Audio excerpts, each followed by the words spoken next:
ಬರ್ತಾರೋ ಪೆಟ್ರೋಲಿನ ಮೈಲೇಜ್ ಕಮ್ಮಿ ಆಗಲ್ಲ. ನೀವೇ ಕ್ಯಾಲ್ಕುಲೇಷನ್ ರಾಂಗ್ ಮಾಡ್ತಾ ಇದ್ದೀರಿ. ಸೊ ಇವಾಗ ನೀವು ಪೆಟ್ರೋಲ್ ಹಾಕ್ಸಿದ್ದೀರಾ ಅಂದ್ಕೊಳ್ಳಿ. ಇವಾಗ ನಿಮ್ಮ ಗಾಡಿ ಎಷ್ಟು ಬರುತ್ತೆ? 25, 30, 40, 50, 60 ಈ ಥರ ಎಲ್ಲ ಮೈಲೇಜ್ ಬರ್ತಾಯಿತ್ತು ಬಿಫೋರು. ಸೊ ಫಾರ್ ಎಕ್ಸಾಂಪಲ್ ನನ್ನ ಗಾಡಿನೇ ತೊಗೊಂಡಿಲ್ಲ. ನನ್ನ ಗಾಡೀಲಿ 50 ಬರ್ತಾಯಿತ್ತು ಮೈಲೇಜು.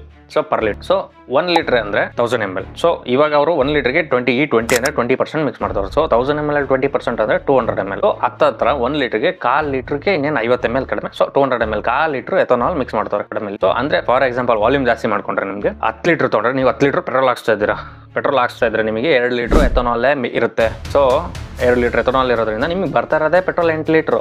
ಸೊ ನೀವು ಇವಾಗ ಫಾರ್ ಎಕ್ಸಾಂಪಲ್ ನನಗೆ 10 ಲೀಟ್ರ್ ಹಾಕ್ಸಿದ್ರೆ 500 ಕಿಲೋಮೀಟ್ರ್ ರೇಂಜ್ ಅಂದ್ಕೊಳ್ಳಿ. 500 ಕಿಲೋಮೀಟ್ರ್ ಬರೋದು ಗಾಡಿ ಓಡೋದು ಅಂದ್ಕೊಳ್ಳಿ. ಈಗ ನಾನು ಅದೇ 10 ಲೀಟ್ರ್ ಹಾಕ್ಸಿದ್ರೆ 400 ಓಡಬೇಕು. 400 ಓಡಬೇಕು ಯಾಕಪ್ಪ ಅಂದರೆ ನಾನು ಹಾಕ್ಸ್ತಾ ಇರೋದೇ 8 ಲೀಟ್ರ್ ಪೆಟ್ರೋಲು, 2 ಲೀಟ್ರ್ ಎಥನಾಲ್ ಐತೆ. ಸೊ 400 ಮೇಲೆ ಬರುತ್ತೆ.